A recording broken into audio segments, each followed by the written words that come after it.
em 12 de dezembro de 2016, na sede do Ministério Público Federal em Alagoas, diante dos procuradores da República, Rodrigo Tenório e Roberta Bonfim, compareceu o senhor Fernando Luiz Aires da Comissão dos Reis brasileiro, CPF 858-372-37704, a fim de prestar depoimento em razão da celebração de acordo de colaboração com o MPF.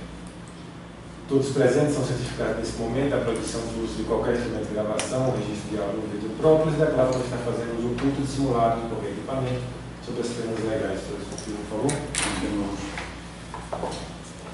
O depoente está sendo inquirido sobre os fatos em apuração, a presença dos seus advogados, doutora Ana Lúcia Penon, OAB 9291, e doutor Geraldo Vilaça, sobre todas as cautelas civis determinadas pela lei, especificamente os artigos 4 a 7 da Lei 12.850. Pergunto ao senhor se os advogados aqui presentes são seus defensores legalmente nomeados para assistir nesse ato. Sim. Pergunto se o senhor renuncia, na presença dos advogados, ao direito ao silêncio, reafirmando o compromisso legal de dizer a verdade, que é o artigo 4 da Lei 1850. Sim. Se o senhor pretende colaborar de forma efetiva e voluntária com investigações de processos criminais, nos termos firmados pelo MPF. Sim. Se o senhor com seus defensores autorizam expressamente e estão cientes do registro audiovisual do presente ato de colaboração, além do registro escrito nos termos do parágrafo 7 do artigo 4º da Lei 1850. Cientes e autorizamos. Se o senhor está ciente que os efeitos da colaboração premiada dependem de um ou mais dos seguintes resultados, dentre outros, a identificação dos coautores partícipes de organização criminosa nas infrações penais por eles praticadas, revelação de hierárquica e da divisão tarefa da organização criminosa, prevenção de infrações penais decorrentes da atividade da organização criminosa e a recuperação total ou parcial do produto do proveito das infrações penais praticadas pela organização criminosa. O senhor está ciente? Ciente. O senhor está ciente que a concessão do benefício levará em conta a sua personalidade, a natureza, as circunstâncias, a gravidade e a repercussão social do fato criminoso eficaz da colaboração. O senhor está ciente dos direitos colaboradores? Peço que o senhor preste esclarecimento sobre o anexo 4, Marconi e Perigo, por favor. Só como introdução, eu acho que é importante aqui nesse contexto,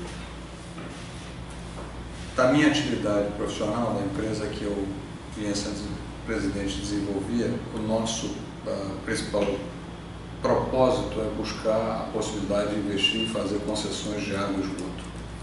O maior projeto que existe no Brasil hoje, que talvez seja a maior concentração de população carente de água e esgoto no Brasil, é o que se chama o entorno goiano no Distrito Federal, que é aquele entorno que cresceu desordenadamente e, por ter crescido desordenadamente, tem zero de saneamento e uma enorme carência de água. Acaba, às vezes, não sendo atendido nem pela empresa de Brasília, pela CAESB, nem pela Saneágua em Goiás. Então tem ali um potencial, esse é o maior projeto de saneamento, o maior potencial projeto de saneamento que existe no Brasil. Então, desde o início da conformação da nossa empresa, que foi em 2008, eu vinha pessoalmente olhando sempre para a possibilidade de desenvolver alguma coisa no entorno goiano do Distrito Federal. Nesse contexto, uma das pessoas que eu conheci em Santa Catarina, por uma concessão que nós tínhamos em Santa Catarina, foi o senhor Enio Branco. Ele aparece, inclusive, em outros relatos meus.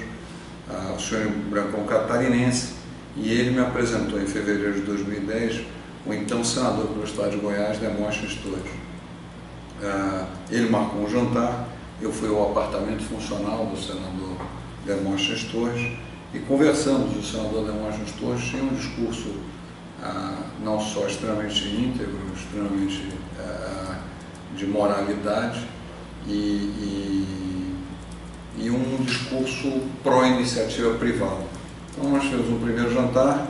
Num segundo jantar, ele me convidou aí sim para jantar na casa dele. O primeiro jantar falamos basicamente da necessidade de fazer o saneamento no entorno goiano e não teve nenhuma questão específica, foi um jantar de conhecimento. Teve um segundo jantar na casa dele, no apartamento que ele morava em Goiânia, onde aí sim estava presente a esposa dele, a senhora Flávia. Ela inclusive foi quem cozinhou e eu já tinha entendido que ele tinha um gosto por vinhos. Levei a esse jantar, fui à casa dele, até que estava o Enio Branco, a senhora Flávia, o senador e eu. Levei 2 garrafas de um bom vinho Ele me disse que, inclusive, que aquele vinho era novo, do domínio de Romanée Conti, o Echezot, mas era 2005, em 2010 eu disse, esse aqui está novo, vamos guardar, eu vou abrir um mais antigo. E aí, nesse segundo jantar, nós sim já falamos um pouquinho mais da nossa intenção, do nosso objetivo, que é de ver o que a gente podia fazer para o governo de Goiás levar adiante um processo de leilão, de concessão, de competição para esse entorno goiano. Disse que havia que estudar e que tinha interesse, que ele era a favor da iniciativa privada. Nesse segundo jantar também só se falou mais de interesse, foi uma aproximação. E aí teve sim um terceiro jantar, de novo na casa dele, em Goiânia, e onde nesse terceiro jantar ele me pediu, já prevendo, nós já devíamos estar em 2009, e ele já prevendo a campanha de reeleição dele em 2010, ele me pediu uma contribuição em caixa 2 de R$2 milhões para a campanha dele ao Senado. E logicamente que o que ele se propunha nessa contribuição, não diretamente, mas ele defendia a ideia de que ele seria o promotor dentro do Estado de Goiás de uma concessão privada para esse entorno goiano. Depois nós tivemos um quarto jantar, nós tínhamos nos comprometido, eu inclusive atribuí o apelido dele no nosso sistema de íntegro, porque ele tinha e ele vendia isso e dizia, eu não converso com os empresários, eu converso com muito poucos empresários, e sou muito fechado, muito reservado, e converso com pouquíssimos empresários, quase como quem diz que estava me dando a honra de estar ali conversando comigo. Então nós tínhamos já assentido com uma contribuição de R$2 milhões para a campanha dele de 2010, nesse terceiro jantar, e teve depois, algum tempo depois, já tínhamos colocado o nome dele como íntegro no sistema, e depois, eu acho até que já tinham sido operacionalizados esses R$2 milhões, constam do nosso sistema, do Drauzio também, essa contribuição de campanha, e depois ele pediu, num quarto jantar que nós tivemos no Rio de Janeiro, ele e a esposa estavam hospedados no Copacabana Palace, no Rio de Janeiro, e jantamos num restaurante italiano do Copacabana Palace, o Cipriani, onde ele dizia que, na verdade, ele não precisava só ser eleito, que o objetivo dele era ter uma eleição estrondosa, que para ele, para a carreira política dele, era extremamente importante que ele fosse eleito com uma votação estrondosa, e que então ele queria pedir o apoio para que a Odebrecht financiasse, pagasse também a campanha dele, o marketing dele junto a Duda Mendonça. Isso é uma coisa que existe. Os publicitários de campanha procuram os candidatos e dizem, olha, o senhor faziam, graças a Deus, isso acabou, mas os publicitários procuravam os candidatos e diziam, eu faço seu marketing. O político dizia, eu não tenho dinheiro para lhe pagar. Ele dizia, mas se o senhor pedir a Odebrecht paga para o senhor e tal. Então, ele nesse jantar, ele me pediu que a gente fizesse patrocínio junto à agência do Duda Mendonça de mais R$4 milhões para que ele tivesse essa votação espetacular. Esses pagamentos foram operacionalizados entre o nosso departamento de setores estruturados e uma assistente do Duda Mendonça, chamada Zilmar Fernandes, também foi feito para aquela campanha dele. E nessa campanha dele de 2010 nós fizemos uma doação oficial, que também consta aqui como dado de colaboração menor, mas fizemos uma doação oficial, que a gente queria ter essa doação oficial feita aí. Num quinto jantar na casa dele, porque com ele todas as reuniões eram jantares longos, ele é gourmet, a esposa é gourmet, eram jantares longos. Num quinto jantar, ele me apresentou então, nesse jantar, o senador Marconi Perillo, que foi até a casa dele, senador não, na época era senador. Na época era senador, isso, era senador candidato ao governo.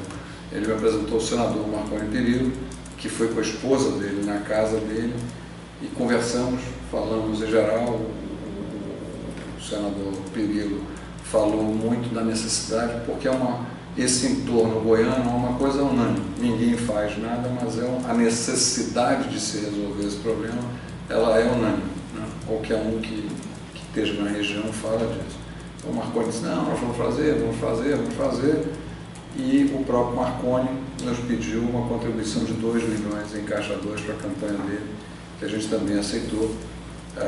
Foi feito com o nome de Calado, inclusive, porque ele, nesse jantar ele falou muito pouco, ele foi muito cuidadoso nas palavras, ele falou pouquíssimo nesse jantar, tanto ele quanto a esposa.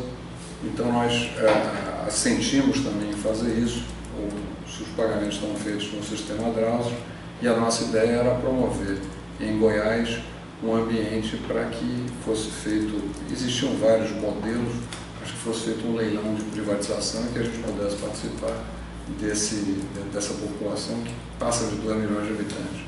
Nesse processo, esse processo morreu em seguida, porque eles foram eleitos em 2010, para começar o mandato em 2011.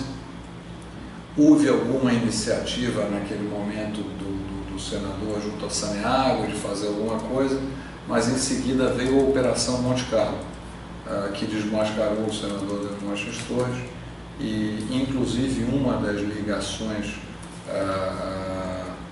dos grampos telefônicos da Operação Monte Carlo cita o nosso interesse, cita o Demóstenes, cita o nosso interesse em participar dessa licitação. É uma ligação de um funcionário da Delta que cita o Demóstenes e fala do nosso interesse em participar desse projeto no entorno goiano. Então esse projeto ficou, ele de fato, na continuidade da Operação Monte Carlo, ele não caminhou. Nós pagamos, fizemos as contribuições a todos eles, as contribuições foram feitas, mas nada aconteceu.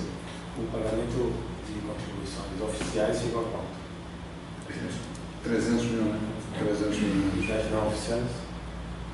No caso, 2 do Marconi Perillo, 2 do Demóstenes, mais 4 feitos ao Duda Mendonça, um total de 8 milhões. Todos feitos via Departamento de Operações Histórias, sempre. A empresa Odebrecht Ambiental não fazia pagamentos, caixa 2, a gente não tinha nenhuma geração de caixa 2. O senhor repetiu aquela sempre o procedimento de requerer. Eduardo, isso, e Eduardo isso. ia ao departamento do caixa. Exatamente. O senhor não teve mais contato sobre como foi feito esse pagamento? Não. Só soube depois com a carteira do lado? Isso. Agora, na investigação da leniência, a gente verificou que foi feito. Só para ter Isso. Na verdade, doutor, na nossa forma de fazer isso, sempre foi a forma. O pessoal do Departamento de Operações Estruturadas sabia que Eduardo Barbosa era a única pessoa que falava com mim, então eu passava para ele, como ele disse, se o assunto não voltasse, ou seja, se ninguém me ligasse reclamando que não houve um pagamento alguma coisa, eu dava por feito, né? Que era a forma de diminuir esses contatos. Inclusive internamente a gente sempre foi muito discreto para fazer isso. Em março de 2014, já no meados de março de 2014, a secretária do Marcelo Odebrecht recebeu uma ligação da secretária do Marconi, do já governador, do governador Marconi Perillo. E essa secretária pedia, na verdade, para marcar um almoço do senhor Marconi, dizendo que ele ia estar em São Paulo, pedia para marcar um almoço do Marconi Perillo com o senhor Marcelo Odebrecht. Esse almoço foi marcado para o dia 28 de março, foi feito de 2014, foi feito no escritório da Odebrecht, e o Marcelo chamou para estar, tem inclusive o audiobook dele, chamou para estar todos os presidentes de empresa que tinham negócios em Goiás. Nós, nessa altura, tínhamos uma concessão pequena em Goiás e continuávamos interessados no entorno que não saiu, até hoje não saiu. Então ele chamou a mim como presidente da Odebrecht Ambiental, chamou o pessoal da Odebrecht Transport, chamou o pessoal da Odebrecht Agroindustrial, que tem as fazendas de cana-de-açúcar e as moendas em Goiás, e chamou o presidente da construtora, que tinha algumas obras em Goiás, acho que o aeroporto de Goiânia, alguma coisa do tipo. De todos esses, só estávamos aquele dia em São Paulo, eu como presidente da Odebrecht Ambiental e um diretor da construtora, o seu João Antônio Pacífico, que estava naquele dia em São Paulo. Então fomos ao almoço, eu, o Marcelo, o João Antônio Pacífico e o governador Marconi Pereira. O governador fez um discurso típico de pré-campanha, falando do potencial do Estado, falando da presença da Odebrecht no Estado, de que a Odebrecht estava muito presente porque tinha a perspectiva das concessões de transporte, da Odebrecht Transport, que a Odebrecht Ambiental já tinha uma pequena concessão e tinha... nesse momento nós já tínhamos feito uma PMI, uma proposta de manifestação de interesse para o entorno goiano. Nós já tínhamos apresentado. Apesar de que essa proposta de manifestação de interesse não caminhou, não seguiu, nós já tínhamos feito, né, senhor? Nós já tínhamos apresentado uma PMI nesse momento. E aí aquele discurso clássico, ele disse, não caminhou pelo momento político, isso vai ser depois das eleições, tudo, o político sempre coloca que tudo caminha depois das eleições. E ele disse ao Marcelo, pedia uma contribuição, fez questão de conversar com o Marcelo para mostrar o porte que as empresas da organização Odebrecht tinham no estado de Goiás e disse que gostaria de contar com o apoio do tamanho da presença da Odebrecht no estado de Goiás. Não se falou de valores com o Marcelo que disse foi claramente, olha, o senhor acerte com os presidentes das empresas, estão aqui as pessoas, para ver com o senhor como faz, o que faz, como é que vai ser feito, tenho muita confiança em Goiás e tal, sou um político moço, e um discurso basicamente formal entre os dois. E no final o Marcelo disse, então o senhor siga conversando aí com o Fernando e siga conversando com o senhor Pacífico. Eu inclusive disse a ele, olha, eu vou colocar para conversar com o senhor, nosso diretor que cuida disso, é o senhor Alexandre Barradas, então ele acompanharia o senhor Pacífico e vocês juntos resolvem isso. E ele disse, eu vou colocar o presidente de uma agência reguladora, que chama-se Jaime Rincon, ele é presidente da AGETOP, né? E ficou combinado então que o senhor Alexandre Barradas e o seu João Pacífico coordenariam com o seu Jaime Rincon as contribuições. Na saída, na hora que o Marcelo saiu do almoço, e eu fui acompanhando ele até o elevador. Na saída no elevador, ele me disse, minha expectativa de uma contribuição da Odebrecht é da ordem de 50 milhões de reais. Eu disse, governador, 50 milhões de reais é uma contribuição que é absolutamente inviável, não existe esse sentido, mas de qualquer forma eu vou pedir para o Barradas e para o Pacífico tratarem com o Jaime Rincon. Ele passou os telefones, inclusive, do Rincon, que são 2 celulares que começam com 62, um deles é 996866620 e o outro é 992517727. Então, eles ficaram entre os três, os 2 diretores, o da construtora, o da Odebrecht Ambiental e o senhor Jaime Rincon da AGETOP, de estruturar e ver como é que seria a parte. Do ponto de vista da Odebrecht ambiental, o que nós sugerimos e solicitamos, porque nós não fazemos a contribuição de campanha, mas o que nós sugerimos à Odebrecht S.A. através do Departamento de Operações Estruturadas foi uma doação de 8 milhões de reais, que foi feito com o codinome Master.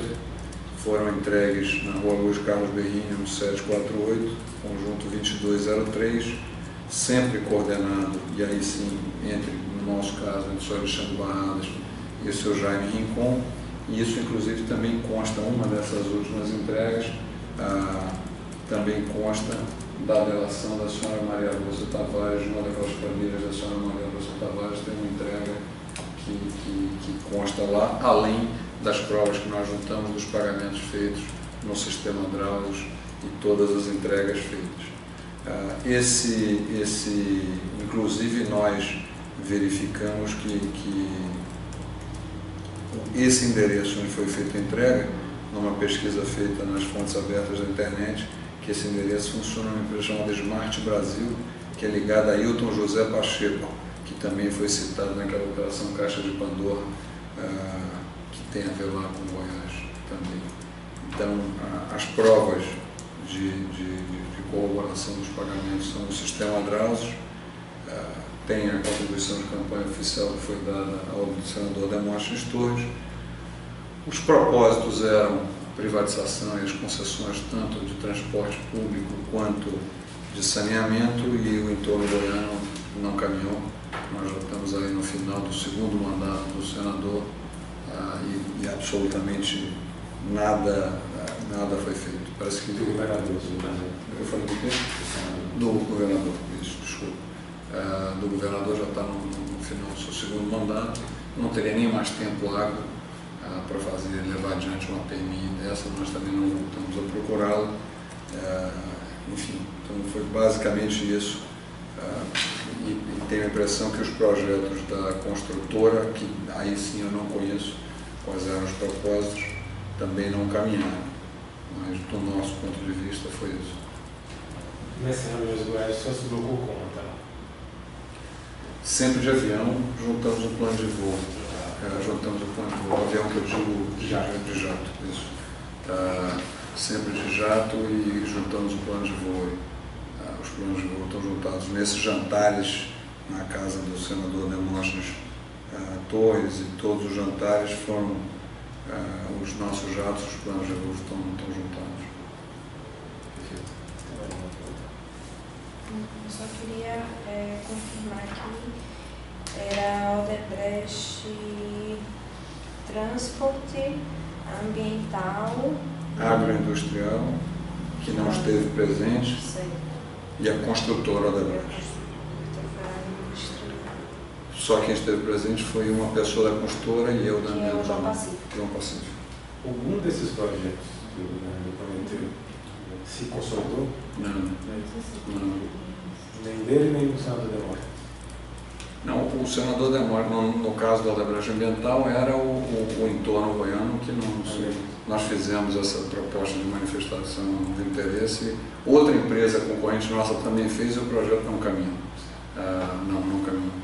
Na Odebrecht Transport também acho que não. Eu acho que também não sei, não saberia dizer, mas acho que não. Acho que nada. O que a Odebrecht tem em Goiás, basicamente, são as plantas da água industrial que a gente produz cana, vende açúcar e álcool lá, mas o governo não tem nenhuma interferência em nada disso. O senhor tem algum esclarecimento a mais que queira dar sobre esse tema? Não. Doutora?